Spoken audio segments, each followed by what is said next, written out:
શ્રી હરિ નારદજીને કહ્યું છે તમે મહાદેવની કથાનું શ્રવણ કરો. નારદજીએ પૂછ્યું કે ભગવાન આપ મને માર્ગદર્શન કરો, મને મહાદેવની કથા કોણ સંભળાવે? ત્યારે ભગવાન વિષ્ણુજી નારદજીને કહે છે કે નારદ, મહાદેવની કથા સાંભળવા માટે તમે બ્રહ્મલોકમાં જાઓ અને તમારા પિતા બ્રહ્માજી તમને મહાદેવની કથા કહેશે અને આપના પિતા બ્રહ્માજીની સામે જઈને તમે જિજ્ઞાસા ભાવ પ્રગટ કરજો કે મને મહાદેવની કથા સાંભળવી છે. બ્રહ્માજી તમે મને શંકર ભગવાનની કથા સંભળાવો.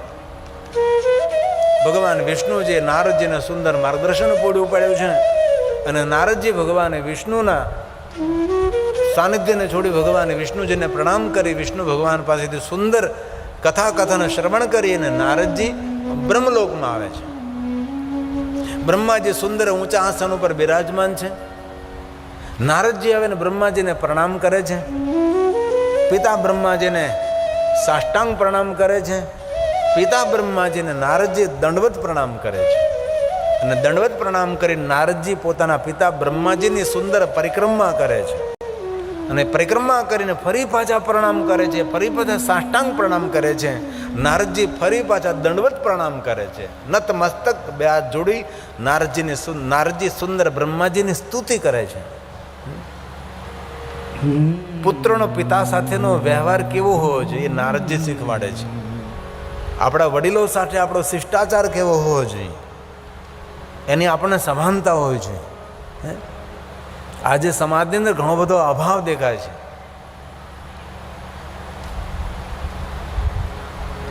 બ્રહ્મા કહે છે નારદ, આપનું આગમન બ્રહ્મલોકની અંદર, નારદજી કોઈ પ્રયોજન, કોઈ આયોજન? નારદજી મૃદુ સ્વરે કહે છે, હે પિતા બ્રહ્મા, ભગવાન વિષ્ણુજીએ મને કહ્યું છે કે તમે પિતા બ્રહ્મા પાસે જાઓ અને બ્રહ્માજી તમને મહાદેવની કથા સંભળાવે. તેથી હું આપની પાસે ભગવાન મહાદેવની કથાનું શ્રવણ કરવા માટે આવ્યો છું. તમે મને શંકર ભગવાનની કથા કહો. બ્રહ્માજી પોતાના આસન ઉપરથી ઊભા થઈ જાય છે અને બ્રહ્માજી ઊભા થઈને પોતાના પુત્ર નારદને પગે લાગે છે. ત્યારે નારદના મનમાં સંશય થયો કે અરે પિતાજી, હું તમારો પુત્ર છું, પુત્ર પિતાને પગે લાગે એ તો વ્યવહાર છે આપણો, એ તો શિષ્ટાચાર વિવેક છે. અને તમે મારા પિતા, હું તમારો પુત્ર, મને શા માટે પગે લાગો છો, મને શા માટે પ્રણામ કરો છો? નારદના મનમાં સંશય થયો છે. ત્યારે બ્રહ્માજી નારદના સંશયને દૂર કરે છે. બ્રહ્મા સ્વયં કહે છે, નારદજી, તમે તો મુનિઓમાં શ્રેષ્ઠ છો, ભગવાનના ભક્ત છો, તીર્થોમાં વિચરણ કરનારા. હું જાણું છું તમે મારા પુત્ર છો, હું તમને પ્રણામ કરું છું, તમારા મનમાં સંશય થયો છે. પણ સાંભળો નારદજી, દુનિયાનો કોઈ પણ મનુષ્ય હોય, જે મનુષ્ય એક પણ પાપ છોડ્યું નથી, નકારાત્મક વૃત્તિ, નકારાત્મક પ્રવૃત્તિ જેની છે, એવા માણસના મુખમાંથી પણ શબ્દ નીકળે કે મારે મહાદેવની કથા સાંભળવી છે, એ પાપી માણસ પણ પ્રણામ કરવાને યોગ્ય બને છે. મુખમાંથી શબ્દો પ્રગટ થવા, ખાલી બોલવામાં આવે કે મને મહાદેવની કથા સાંભળવી છે, એ પાપી માણસ પણ પ્રણમ્ય બને છે. આ ભગવાન મહાદેવની કથાનો મહિમા છે નારદ. તેથી તમે મારા દીકરા છો, તમે મારા પુત્ર છો, પણ તમારા મુખમાંથી શબ્દ સરી પડ્યો કે મને મહાદેવની કથા સાંભળવી છે, તેથી તમે મારા માટે પ્રણમ્ય છો. વક્તા માટે શ્રોતા રુદ્રા એવ નઃ સંશય. કોઈ પણ વક્તા હોય તેના માટે કથા સાંભળનાર શ્રોતાઓ, તેના માટે શંકર ભગવાનના સ્વરૂપો છે. એ મહાપુરુષોનું મંતવ્ય છે કે જે કથા સાંભળે છે કોઈ સામાન્ય જીવો નથી. જે કથા સાંભળે છે સાક્ષાત રુદ્ર સ્વરૂપ છે, સાક્ષાત મહાદેવના સ્વરૂપો છે. આ મંતવ્ય કોનું છે? મહાપુરુષોનું મંતવ્ય છે. જે કોઈ ભગવાન મહાદેવની કથા સાંભળે છે, પછી કોઈ પણ જાતિના હોય, કોઈ પણ જ્ઞાતિના હોય, કોઈ પણ વર્ણના હોય, કોઈ પણ દેશના હોય, કોઈ પણ વેશના હોય, કોઈ પણ મનુષ્ય જે મહાદેવની કથાનું શ્રવણ કરે છે, આ કથા સાંભળનારનો મહિમા છે. અને શિવ મહાપ્રદ ગ્રંથના પ્રારંભનો શ્લોક છે, યે શૃણવંતી મુનિશેષો. હે શ્રેષ્ઠ મહાત્માઓ, શૃણવંતી, એ મહાત્માઓ તમે સાંભળો, કથા સાંભળનારનો કેટલો મહિમા છે. જો કથા કહેનારનો મહિમા નહીં, કથા સાંભળનારનો મહિમા છે ને. શૃણવંતુ, ये शृण्वन्ति मुनिसेवं पुराणं शास्त्रमुत्तमम् ઉત્તમ શાસ્ત્ર, પુરાણોમાં ઉત્તમમાં ઉત્તમ પુરાણ. અને મંતવ્ય કોનું? કોઈ સામાન્ય મનુષ્યનું મંતવ્ય નથી, મહાપુરુષોનું મંતવ્ય છે. શુણવંતુ, તમે સાંભળો, ધ્યાનપૂર્વક સાંભળો. પહેલા તમે કહે શુણવંતુ, તમે સાંભળો જરા. એ શુણવંતુ ये शृण्वन्ति मुनिसेवं पुराणं शास्त्रमुत्तमम् ते मनुष्यान् मंतव्या કેવું મંતવ્ય છે? रुद्रायेव न इसमें કોઈ संशय સંશય નહીં. रुद्रायेव न संशय એમાં કોઈ સંશય નહીં ભાઈ. હે? સાક્ષાત રુદ્ર તુલ્ય છે. તેથી નારદજી, તમે ભગવાન મહાદેવની કથાનું શ્રવણ કરવા આવ્યા છો. બિરાજો નારદ, તમે મારા માટે રુદ્ર તુલ્ય છો. તમે ભગવાન શંકરજીની કથાનું શ્રવણ કરવા માટે આવ્યા છો. બ્રહ્મલોકમાં નારદજી બિરાજમાન થાય છે અને હવે બ્રહ્માજી મહાદેવની કથાનો પ્રારંભ કરે છે. હવે બ્રહ્મલોકમાં શંકર ભગવાનની કથાનો પ્રારંભ થાય છે. પ્રયાગ તીર્થમાં ભગવાન મહાદેવની કથા સૂત પુરાણજી કહે છે. હવે બ્રહ્મલોકમાં સ્વયં બ્રહ્માજી નારદજીને કહે છે કે નારદજી સાંભળો, તમે આદરપૂર્વક સાંભળો. શા માટે હું તમને કથા કહું? લોકાનામ હિત કામ્યા, જગત હિત માટે, લોક હિત માટે, માનવ માત્રના કલ્યાણ માટે હું તમને ભગવાન મહાદેવની કથા કહીશ. જગત ઉપર ઉપકાર કરવા માટે હું શંકર ભગવાનની કથા કહીશ. કથા શા માટે? જગત હિત માટે, લોક હિત માટે, સૌના સુખ માટે. એટલા માટે કથા જ. બ્રહ્મા નારદને કહે છે, નારદ હે સાધુ, આદરથી કથાનું શ્રવણ કરો. હવે હું તમને શંકર ભગવાનની કથા કહું છું. અને બ્રહ્મલોકમાં હવે બ્રહ્માજી દ્વારા મહાદેવની કથાનું મંગલાચરણ થાય છે અને બ્રહ્માજી દ્વારા શંકર ભગવાનની કથા કહેવાય છે. હવે બ્રહ્માજી બોલે છે, નારદજી કથાનું શ્રવણ કરશે. અને આ શબ્દો બ્રહ્માના મુખના છે. હે નારદ, હે સાધુ, હે સાધુ, भो ब्रह्मन् साधो पृष्टो હે સાધુ, હે સાધુ, સાંભળો. त्वया विबुध સત હે નારદ, लोपकारिणां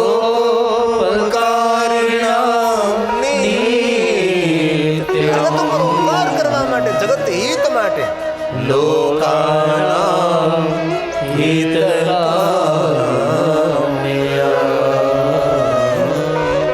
लोकानां हितकाम्या જગત હિત માટે, લોક હિત માટે હું તમને ભગવાન મહાદેવની કથા કહીશ. હવે બ્રહ્માજી બ્રહ્મલોકમાં ભગવાન મહાદેવની કથાનો પ્રારંભ કરે છે. નારદજી શ્રોતા છે, બ્રહ્માજી વક્તા છે. એક વક્તા છે, એક શ્રોતા છે. પ્રયાગ તીર્થમાં એક વક્તાશ્રી છે ને શ્રોતાઓની સંખ્યા અકલ્પનીય, અગણિત છે. અગણિત સંખ્યામાં, અકલ્પની સંખ્યામાં, સંખ્યાના વિદ્યતે ઇતની સંખ્યામાં ભગવાન મહાદેવની કથાનું શ્રવણ કરનારા શયનકાદિ મહાત્માઓ, જ્યાં ગંગા યમુના અને માતા સરસ્વતી બિરાજે છે. ધર્મક્ષેત્રે મહાક્ષેત્ર ગંગા કાલિંદી સંગમે પ્રયાગે પરમ પુણ્ય બ્રહ્મલોકસ્ય વર્તમને. પુણ્ય નહીં, પરમ પુણ્ય આપનારું પ્રયાગ તીર્થ છે. ત્યાં સૂત પુરાણજી ભગવાન મહાદેવની કથાનું ગાયન કરે છે. અને હવે બ્રહ્મલોકની અંદર સ્વયં બ્રહ્માજી ભગવાન મહાદેવની કથાનો પ્રારંભ કરે છે. નારદ, આપને હું ભગવાન મહાદેવની કથા કહું એ પહેલા ભગવાન શંકરની સ્તુતિ કરું, ભગવાન મહાદેવની સ્તુતિ કરું. ભગવાન શંકરજીની સ્તુતિનું ગાયન થયું છે. શિવ મહાપડ અંતર્ગત અનેક દેવી દેવતાઓના મુખથી પ્રગટ થયેલી સ્તુતિઓ છે. બહુ સુંદર કથા છે. બ્રહ્માની દ્રષ્ટિ શંકરજી મહાદેવજી કેટલા શ્રેષ્ઠ છે, કેટલી મહાન છે. આ શ્લોક સ્વયં બ્રહ્માજી બોલે છે અને પ્રણામ કરે છે મહાદેવજીને. એ નારદ, સાંભળો, હું તમારી સામે શંકર ભગવાનની કથા કહું એ પહેલા ભગવાન શિવની સ્તુતિ કરો. મહાદેવની સ્તુતિ કરી છે. નમો સવનંતરૂપાય. બ્રહ્માના મનમાં અસમંજસ. ક્યાં રૂપની વંદના કરું, ક્યાં રૂપને પ્રણામ કરું, ક્યાં રૂપને નમસ્કાર કરું, ક્યાં રૂપને હું નમન કરું. મહાદેવ આપના તો અગણિત અકલ્પનીય રૂપ છે. ક્યાં રૂપની સ્તુતિ, ક્યાં રૂપને પ્રણામ કરું. બહુ સુંદર બ્રહ્માજીએ ભગવાન શંકર ઉપર સ્તુતિનું ગાયન કર્યું છે. એમાંનો પહેલો શ્લોક છે. પૂરી કથા થઈ શકે બ્રહ્માની દ્રષ્ટિએ શંકરજી કેટલા મહાન છે. અને જે માણસની દ્રષ્ટિમાં શિવ મહાન નથી ને એ માણસ કોઈ દી મહાન બની જ ન શકે. આપણો આધાર શિવ છે અને જેની પાસે શિવ નથી એ મોટો નિરાધાર છે. આપણા જીવનનો આધાર, જગતનો આધાર, નિરાધારનો આધાર તો ભગવાન શંકર છે, ભગવાન મહાદેવ છે. બ્રહ્મા સ્વયં નમસ્કાર કરે છે. એ નારદ સાંભળો, તમે શિવની સ્તુતિ કરું છું. નમો સવનંતરૂપાય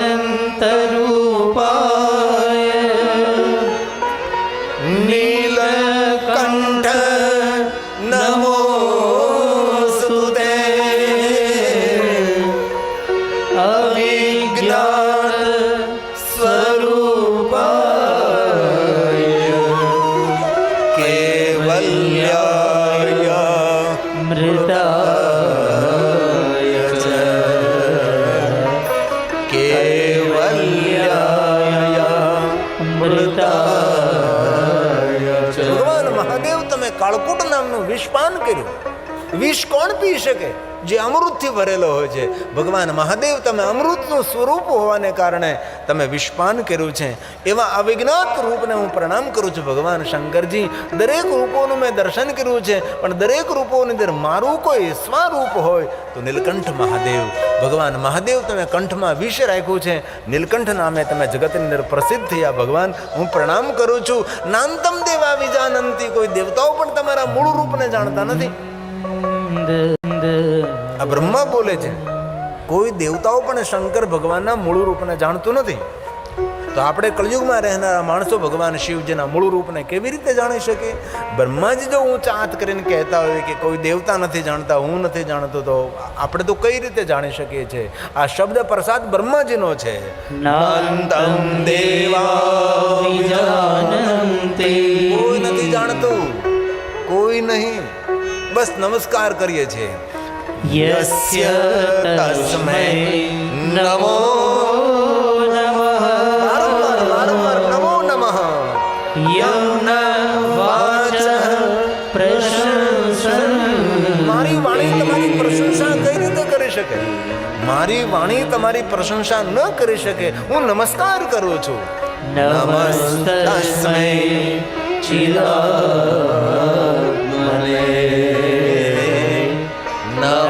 નમસ્તસ્મૈ ચિદાત્મને. દરેક ચિત્તની અંદર રહેલા પરમાત્મા ભગવાન શિવ હું પ્રણામ કરું છું. બ્રહ્માજીએ ભગવાન શિવજીની સુંદર સુંદર દિવ્ય સ્તુતિનું ગાયન કર્યું છે. બહુ મોટી સ્તુતિ છે, બહુ લાંબી સ્તુતિ છે. હવે બ્રહ્મા કહે છે, નારદ સાંભળો. હવે શિવ મહાપણ કથાનો પ્રારંભ કરું છું. શિવ તત્મ નામયમ. આપણે બંને જણા ભગવાન શિવનું નામ લઈએ અને શિવને યાદ કરીને શિવની કથાનો પ્રારંભ કરીએ છીએ. અને હે નારદ, જ્યારે મહાદેવની કથાનો પ્રારંભ સર્વ પાપ ક્ષયો ભવે. દરેક પાપોમાંથી મનુષ્ય મુક્ત બની જાય છે. જ્યારે શંકર ભગવાનની કથાનો પ્રારંભ થાય છે, મહાદેવની કથા જ્યારે ગવાય છે, તદહમ તે પ્રવક્ષ્યામિ સર્વ પાપ ક્ષયો ભવે એ છૂટવા સર્વ લોકાના. જગત હિત માટે, લોક હિત માટે હે નારદજી, હું તમારી સમક્ષ ભગવાન મહાદેવની કથા કહીશ. હવે બ્રહ્માજી ભગવાન શિવની કથાનો પ્રારંભ કરે છે. કથા કેવી? તો કે જીવનના દરેક પાપોમાંથી મુક્ત કરનારી ભગવાન મહાદેવની કથા છે. અને આ બધા શ્લોકો બ્રહ્માજી બોલ્યા છે, સ્વયં બ્રહ્મા બોલે છે. હે નારદ, યશુત્વા સર્વલોકાનાં. જગત હિત માટે, લોક હિત માટે હે નારદ, માનવ માત્રના મંગલ અને કલ્યાણ માટે અને મનુષ્યને પાપમાંથી મુક્ત કરવા માટે સર્વ પાપ ક્ષયો ભવે. તેથી કથા સાંભળનારો માણસ પાપમાંથી મુક્ત બને છે, તેથી તેને જીવનમાં હળવાશની અનુભૂતિ થાય છે. કથા સાંભળવાથી માણસ હળવો ફૂલ બને છે. કથા સાંભળવાથી હલકો ન બને, હળવો બને છે, કારણ કે પાપનો ભાર ઉતરે છે. સાંભળો નારદજી, ભગવાન મહાદેવની કથા બ્રહ્માજી કહે છે, તદહમ તે પ્રવક્ષ્યામિ હે નારદ, શિવ તત્વં નામયં શિવ તત્વં નામયં. હું ને તમે બંને ભેગા મળી ભગવાન શિવનું નામ લઈ. હવે તમારી આગળ હું ભગવાન શિવની કથાનો પ્રારંભ કરું છું. પણ નારદજી કથા કહેતા પહેલા ઊંચા હાથ કરીને તમારી સામે હું સ્વીકારું છું, શિવ તત્વ મયા ને, હું શિવ તત્વને જાણતો નથી. કોણ કહે છે? બ્રહ્માજી બોલે છે. કેટલો સુંદર સ્વીકાર છે. શ્રેષ્ઠ માણસો હોય ને એ વસ્તુનો સ્વીકાર બહુ કરે કે મને ખબર નથી ભાઈ. એટલે જે વસ્તુની આપણને ખબર ન હોય તેના પર વિવરણ ન કરું, વ્યાકરણ ન કરું, વિસ્તાર ન કરું અને તેના પર વ્યાખ્યાન ન આપું.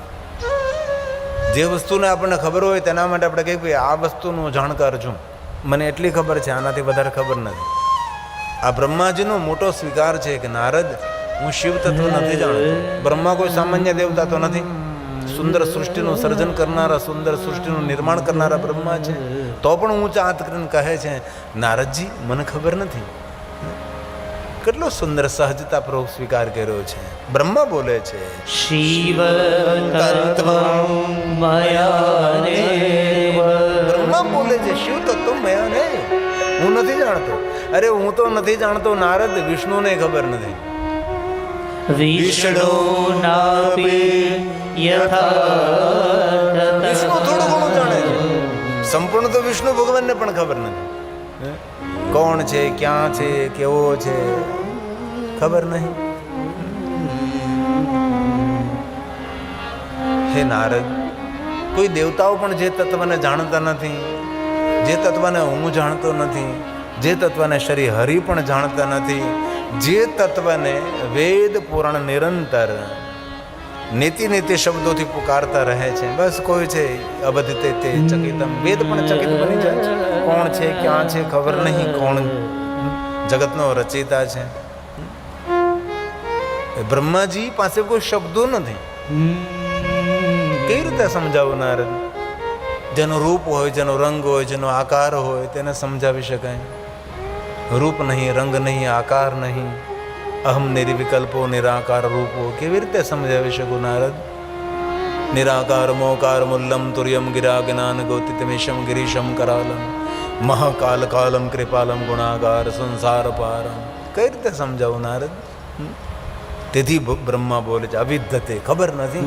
ચકિતમ, વેદ પણ ચકિત બની જાય. મહાપુરુષો ચકિત, ખબર નહીં કોણ છે, કઈ રીતે જગત ઉત્પન્ન થયું, કઈ રીતે જગતનું સંચાલન, અસમંજસ. સ્વયં બ્રહ્મ બોલે, નારદ અવિદ્યતે સચકિતં યદસ્તિ શ્રુતિ પુનઃ. શ્રુતિ પુનઃ વારંવાર વારંવાર કહે. શું કહે છે? સત્યમ જ્ઞાન મનંતમ ચ. કોઈ છે, કોણ છે? પરમાનંદમ પરમ મયમ પરમાનંદમ પરમ મયમ. કોઈ પરમ આનંદ સ્વરૂપ, જે જગતનું સર્જન કરનારા, જે જગતની સુરક્ષા અને રક્ષા કરનારા, જગતનો પ્રારંભ પણ ત્યાંથી થાય છે, જગતનું સંચાલન વ્યવસ્થા પણ ત્યાંથી થાય છે, અને અંતે જગતની રક્ષા અને જગતનો લય પણ તે જ કરે છે. આવા ભગવાન છે. ઈશ્વર શ્રેષ્ઠ કવિ છે. પોતાની લખાયેલી કવિતાનો ખુદ પોતે અભિનય કરે છે. એ જ આ પ્રકૃતિ છે, એ જ આ દુનિયા છે. કથા તો ઓઠના પડદાઓને ખોલીને વાણીના દ્રશ્યો ભજવવાની વાત છે. અનુભૂતિ તો એક વિષય અલગ હોય છે. જો સમજે વહી પહેચાને બાત કહી નહીં જાતી, ગુંગા ગુડકા સ્વાદ કહે ક્યાં સમજ સમજ મુસ્કુરાए.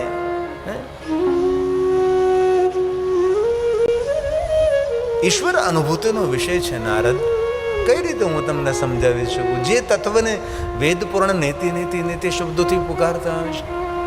આપણે ગુજરાતી લોકો એક શિવ સ્તુતિમાં પંક્તિ રોજ માટે ગાતા હોય છે, આપણે ગાય નાખીએ છીએ. તે તરફ આપણે ધ્યાન કેન્દ્રિત નથી કરતા કે કઈ વસ્તુની વાત. કેટલી ગહન પંક્તિ છે. તે શંકરદાન ગઢવી બાપુએ ગાય છે. શંકરદાન ગઢવીનું ગાયેલું છે. એમને શંકર ભગવાનની સામે અરજ કરી હતી. એવી પલે, એવા મુહૂર્તે, એવા હૃદયના ભાવથી ગાયો હતી કે તે સ્તુતિ અમરત્વને પ્રાપ્ત થઈ. બધું લખાયેલું અમરત્વને પ્રાપ્ત થતું નથી, બધું ગવાયેલું અમરત્વને પ્રાપ્ત થતું નથી. અમુક યોગે, અમુક ક્ષણે, અમુક ભાવથી ગવાયેલું એ બહુ લોક હૃદય સુધી પહોંચી શકે છે. અને શંકરદાન ગઢવી બાપુની ગાયેલી સ્તુતિ ઘર ઘર ગુજરાતી સુધી પહોંચે છે. એમાંની આ એક પંક્તિ છે, આપણે રોજ બોલતા હોય છે. નેતિ નેતિ જા વેદ કહે છે. કેટલી ગહન પંક્તિ છે આ. આપણે શિવાલયમાં બેઠા બેઠા ગાઈએ, સત્સંગમાં ગાઈએ, ભજનમાં ગાઈએ, પણ ગાય નાખીએ ને સાંભળે નાખીએ. પણ કેટલો મોટો સંકેત છે, કેટલો મોટો ઈશારો છે આ. गुप्त ज्ञान गति न पहुंचे बानी की क्या गुंजाइश है. नेति नेति वेद पुकारे, नीति के अजब निशाने हैं. नहीं मिलती है कोई बात वेदांत में, लेकिन जो समझे वह ही पहचाने. बात कही नहीं जाती. गुंगा गुड़ का स्वाद कहे क्या? समझ समझ मुस्कुराए. જેને જેને અનુભૂતિ થઈ છે તેના મુખ ઉપર પ્રસન્નતા હોય છે, તેના મુખ ઉપર હાસ્ય હોય છે, હાસ્ય હોય છે.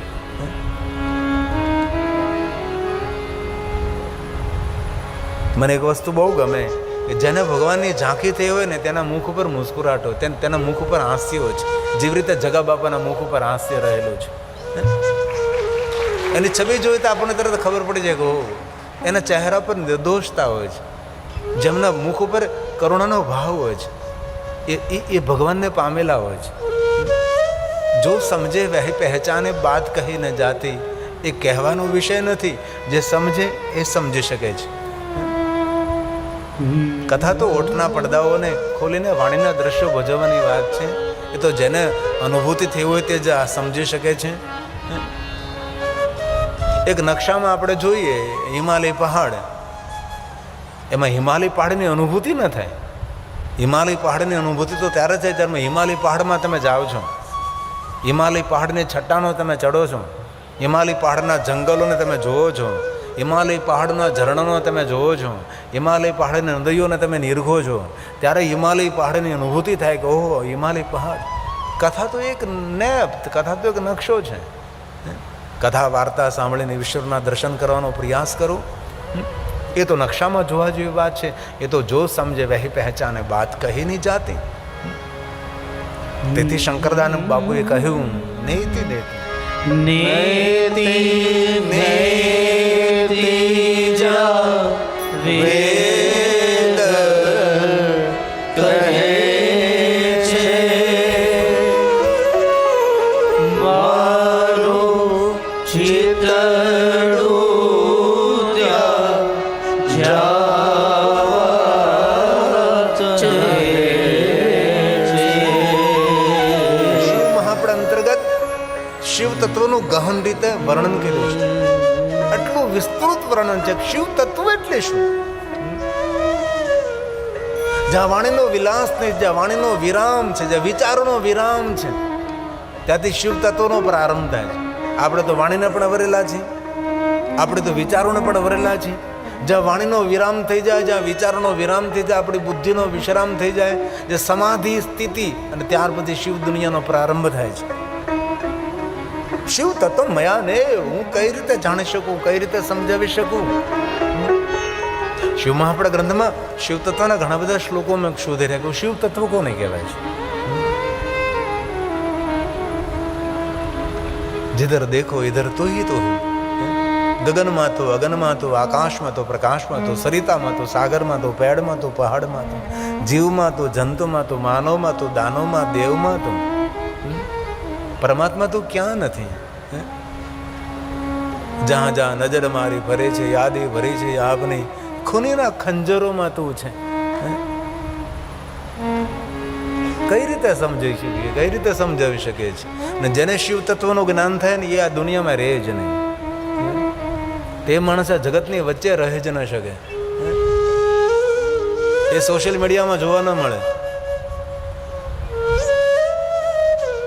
જે કથા વાર્તાઓ કરતા હોય તે સોશિયલ મીડિયામાં જોવા મળે. જેને તત્વનું જ્ઞાન થયું નહીં તો અલગારી હોય છે, એ દુનિયાથી અલગ હોય છે, તેનું જીવનશૈલી નિરાલી હોય છે, સબસે જુદી હોય છે. શિવ મહાપડ ગ્રંથમાં દરેક ઋષિમુનિઓએ શિવ તત્વનું વર્ણન કર્યું. શિવ તત્વ એટલે શું? પણ શંકરદાસ બાપુના શબ્દો છે.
આજના દિવસો શિવાલયમાં જઈને સ્તુતિનું ગાયન કરવું જોઈએ. ભલે આપણને કોઈ કઠિન મંત્ર સ્તોત્ર ન આવડે, આપણે કોઈ પાઠશાળામાં ભણવા પણ ન ગયા હોય, પણ સરળતાથી ભરેલા શબ્દો અને આ સ્તુતિ હર ગુજરાતી ગાતો હોય છે. કોઈ પણ દેશ વિદેશમાં પરદેશમાં રહેતો દરેક ગુજરાતીને સ્તુતિ કંઠસ્થ હોય છે. સોમવાર સ્વયં ભગવાન શિવનું રૂપ છે. આ શાંતિ આપનારો સોમવાર છે. સોમવારના દિવસે વિશેષ પ્રકારે શ્વેત વસ્ત્રો ધારણ કરવા. શિવ ઉપાસનામાં શ્વેત વસ્ત્રોની બહુ મહિમા છે, જે સતોગુણી ઉપાસના છે. શ્વેત પુષ્પ મહાદેવને ચડાવવા, શ્વેત નૈવેદ્ય મહાદેવને અર્પણ કરવું, શ્વેત ભસ્મથી શંકર ભગવાનને ત્રિપુંડ કરવું.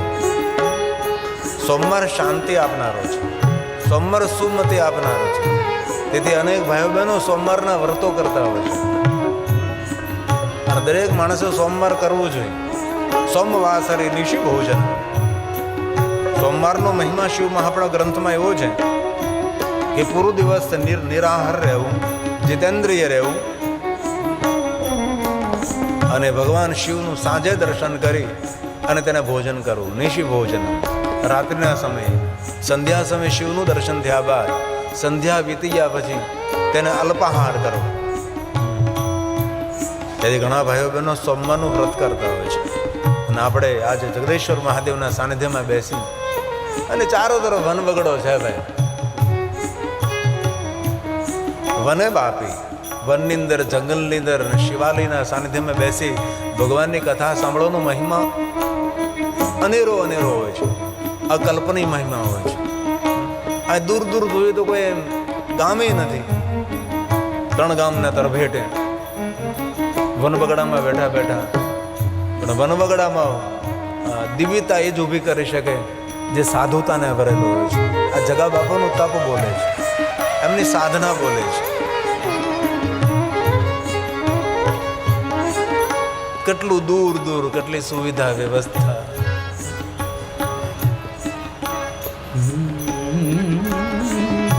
કોઈનું નામ નહીં, કોણ કરે છે? હરિ કરે બધું, હરિ સંભાળે છે. અને સમાધિમાં બેઠો બેઠો જગો બાપુ બધા નિહાળે છે, સૌને જોવે છે. આ જગા બાપુનું તપ છે, એમની સાધના છે, એમની ઉપાસના છે. કેટલી સુંદર તેમની તપસ્થલી છે. વીરભદ્ર, કાલભૈરવજી, હનુમાનજી, ઉદાસગીરીજી, જગદેશ્વર મહાદેવ, ઉદાસીની પરંપરા હનુમાનજી મહારાજ, અઘોરાય નમઃ, ઘોર ઘોરાય નમઃ, ઘોર ઘોરતરાય નમઃ, રુદ્રરૂપાય નમઃ. આ સ્તુતિ રોજ ગાવી જોઈએ. તો આ સોમવાર છે, દિવ્ય સ્થાન છે. હૃદયથી ભાવથી અને આશા રાખું છું કે આપ સૌને કંઠસ્થ, આપ સૌને મુખપાઠ છે. આપનો પણ સુંદર ધ્વનિ વાયુમંડળમાં મિશ્રિત થાય એવી અપેક્ષા અને આશા સાથે આપનો સુંદર અવાજ અહીંયા મંચ સુધી પહોંચે એવા પ્રયાસ સાથે શંભુ શરણે પડી. શંભો શરણે પડી શાબાશ. માગો ઘડી રે ઘડી કષ્ટ આપો. દયા કરી શિવ દર્શન આપો. બોલીએ સાથ મેં. શંભો શરણે માગો ઘડી રે ઘડી કષ્ટ આપો. દયા કરી શિવ દર્શન આપો. હે મહાદેવ, હે મહાદેવ.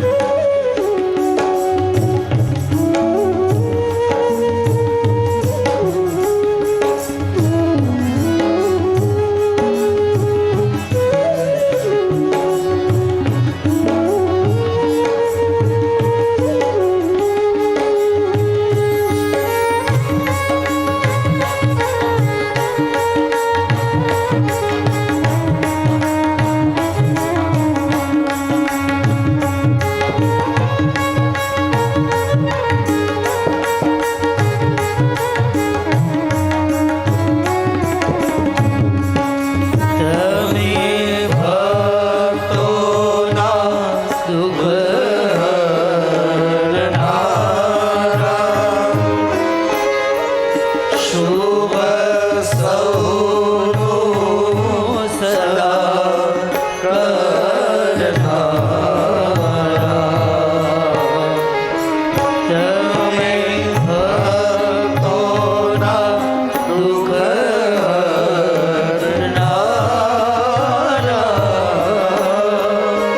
શુભ સૌનું સદા કરનારા. હે મહાદેવ.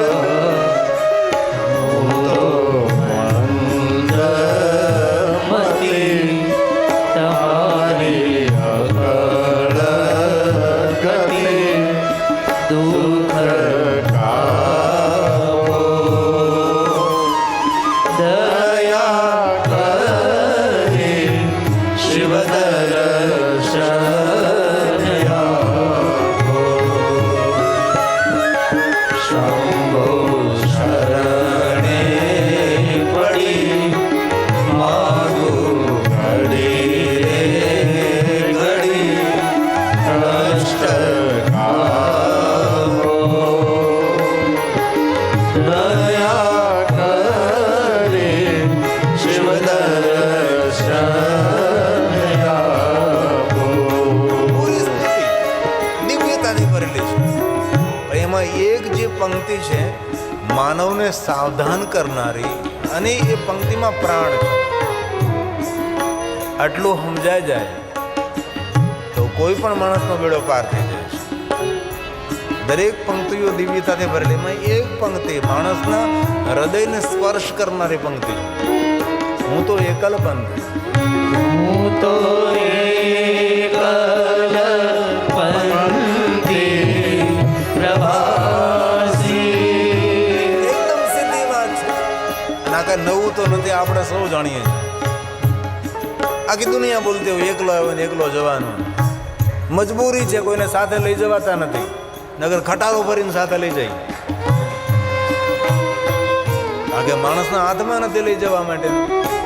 અગર આપણે કઈ મૂકીએ, હું એકલો શા માટે જાઉં? પણ ઈશ્વરની જે વ્યવસ્થા છે એ વ્યવસ્થામાં કોઈ માણસ ક્ષતિ ન કાઢી શકે, તેમાં ભૂલ ન કાઢી શકે. તેથી શેષ જીવનમાં કાંઈ વિશેષ કરીએ આપણે ભલે આગલું જીવન જે કાંઈ ગયું તે પણ હવે જે આપણી પાસે અવસર છે, હવે જે સમય છે એ આપણા માટે સુવર્ણ સમય હોવો જોઈએ. અને આપણે સૌ ભણેલા ગણેલા ડાયા માણસો છે. જીવનમાં ગયેલું ફરી પાછું બધું મળી શકે છે, પણ જીવનનો ગયેલો સમય પાછો કોઈને મળતો નથી. તેથી જીવનમાં ટાઈમ મેનેજમેન્ટ બહુ મહત્ત્વની વસ્તુ છે.